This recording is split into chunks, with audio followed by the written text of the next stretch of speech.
ذوق، علمی ذوق پیدا کریں، ادب والا ذوق پیدا کریں، اور علم سیکھیں تو عمل کرنے کے لیے، صرف تقریر کے لیے، بحث کے لیے، کل کو ڈگری لینے کے لیے نہیں۔ آپ علم اس لیے سیکھیں، جب نا علم خالی تقریر بن جاتا ہے نا، اور علم خالی تدریس بن جاتا ہے، پھر وہ اس طرح کا بھی بعض اوقات معاملہ بنتا ہے کہ عارف رومی کہتے ہیں کہ اگر تو صرف لفظ تجھے یاد ہے اور تو عمل نہیں نہ کرتا تو یہ لفظ تو طوطے کو بھی رٹا دیا جائیں گا تو وہ بھی رٹ لے گا، تیرا اور اس کا کیا فرق ہوگا؟ جب تک آپ عمل نہیں کرتے علم پر، جب تک اس کو عمل کے حصول کے لیے حاصل کرے، خالی میں ایک درویش کو پڑھ رہا تھا، ان کے خلیفہ صاحب نے خط لکھا کہ حضرت میں اب تقریر بھی کرتا ہوں، تدریس بھی کرتا ہوں، تصنیف بھی کرتا ہوں۔ تو انہوں نے جواب میں شاباشی نہیں دی، بلکہ فرمانے لگے بیٹا یہ تو کام تم لوگوں کے لیے کرتے ہو، اپنے لیے کیا کرتے ہو؟ سحری کے وقت اٹھ جاتے ہو نفل پڑھنے کے لیے، تلاوت قرآن روز ہوتی ہے، سجدے کا ذوق حاصل ہے، درود و سلام کی طبیعت ہے، یہ تو لوگوں کے لیے کام ہے نا سارے، بڑی اچھی بات ہے، دین کی خدمت کرتے ہو، پر اپنا بھی تو بتاؤ نا۔ اعلیٰ حضرت فاضل بریلوی رحمۃ اللہ علیہ کی شخصیت کا جو کمال ہے وہ یہ ہے کہ جو وہ کہتے تھے نا اس سے زیادہ وہ کرتے تھے، ان کی طبیعت تھی وہ کرتے تھے۔ آپ جب تک اپنی زندگی میں عمل کو نہیں لے کے آتے، داتا صاحب رحمۃ اللہ علیہ کسی فرماتے ہیں کہ مجھ سے کسی نے پوچھا ہے کہ کوئی چلہ بتائیں، یہ لوگ سلوک سے وابستہ ہوتے ہیں نا، یہ پوچھتے ہیں چلہ کرنا ہے، وظیفہ کرنا ہے، ان کا خیال ہوتا ہے کہ 40 دن پیر صاحب ٹھنڈے پانی میں کھڑا کر دیں گے تو پھر میرے ہاتھ شاید کو 4 جن لگ جائیں، تو کہتے ہیں لوگ پوچھتے ہیں چلہ وظیفہ، تو آپ فرماتے ہیں میری نظر میں سب سے بڑا مجاہدہ چلہ جہاد علم حاصل کرنا اور اس پر عمل کرنا ہے، اس سے بڑا چلہ کوئی نہیں۔ یہ چلہ لگائیں، آپ کریں، عمل والی زندگی گزاریں، بدعملی والی، جتنا سیکھیں اس پر عمل کریں۔ ہمارے ہاں ہم محافل میں جاتے ہیں تو لوگ کہتے ہیں جی آپ 30 منٹ تقریر کرتے ہیں، آج گھنٹہ سننی ہے، تو میں کہتا ہوں پچھلی 30 منٹ والی پہ عمل ہو گیا ہے، اور ہو گیا تو چلو اور کر لیتے ہیں۔ باقی یہ ہے کہ یہ تو آپ کو عمل کے لیے دین سیکھنا تھا، جتنا آپ عمل کریں گے۔ سید دیدار علی شاہ صاحب محدث الوری رحمۃ اللہ علیہ، اعلیٰ حضرت کے خلیفہ ہیں، وہ کہتے ہیں کہ میں دوست تھا صدر اللہ فاضل سید نعیم الدین صاحب مراد آبادی کا، میں چونکہ دوست تھا تو سید صاحب اعلیٰ حضرت کی بڑے عقیدت مند تھے، تو اکثر وہ کہتے ہیں میں نے بریلی شریف جانا ہے۔ تو ایک دن میں پہنچ گیا مراد آباد، تو انہوں نے سامان باندھا ہوا تھا بریلی شریف جانے کے لیے، میں بھی پہنچ گیا، تو کہنے لگے یار میری تو ٹکٹ ہے ٹرین کی، میں تو بریلی شریف جا رہا ہوں۔ تو کہنے لگے یار آپ ہر وقت وہیں جاتے رہتے ہیں، میں ملنے آیا تھا۔ تو کہتے ہیں مجھے کہنے لگے حضرت صدر اللہ فاضل سید دیدار علی شاہ صاحب سے کہ چل آپ تمہیں بھی لے چلوں، دونوں سادات ہیں، دونوں دوست ہیں۔ کہنے لگے میں نے نہیں جانا، سنا ہے وہ طبیعت کے ذات کے پٹھان ہیں تو طبیعت کے سخت ہیں، میں نہیں جاتا۔ کہتے ہیں انہوں نے میرا ذہن بھی بنایا، کوشش بھی کی، ذہن سازی کی، خیر میں تیار ہو گیا۔ جب ہم بریلی شریف پہنچے تو عصر کی نماز کی آخری رکعت چل رہی تھی، تو فاضل بریلوی کی طرف اشارہ کر کے کہنے لگے وہ دیکھو اعلیٰ حضرت بھی صف میں ہیں۔ تو مجھے کہنے لگے میرا وضو ہے، صدر اللہ فاضل بھی نماز میں شامل ہو گئے، میں نے وضو کرنا تھا۔ کنویں پہ ایک طالب علم مدرسے کا پانی نکالے وضو کے لیے تیار تھا، میں نے جلدی سے پانی آگے بڑھ کے لیا، تو مجھے کہنے لگا بابا جی پہلے پوچھ تو لیں۔ تو میں نے کہا شاید کسی طالب علم کی ڈیوٹی ہے، کیونکہ آپ کو پتہ ہے اللہ خیر کرے کچھ لوگوں نے مدرسے بنائے ہی اس لیے ہیں کہ طالب علم نوکری کریں گے۔ اللہ اکبر، اتنا کام کرایا جاتا ہے معاذ اللہ۔ اگر ان سے کہا جائے کہ آپ کا شہزادہ نور بھی باہر نکلے، میں نے تو اب دوستوں سے کہا تقوی کا معیار بھی بدل دو۔ پہلے کہتے تھے نا جی ہم نے کبھی مدرسے کی روٹی نہیں کھائی، میرے خیال میں تقوی یہ ہے کہ کھایا ہی مدرسے کی کرو،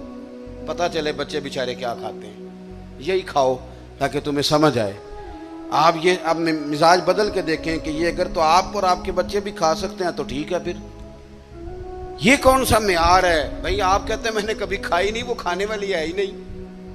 وہ آپ کے کھانے والی ہوتی تو ضرور کھاتے، الا ماشاء اللہ۔ آمدام برسر مطلب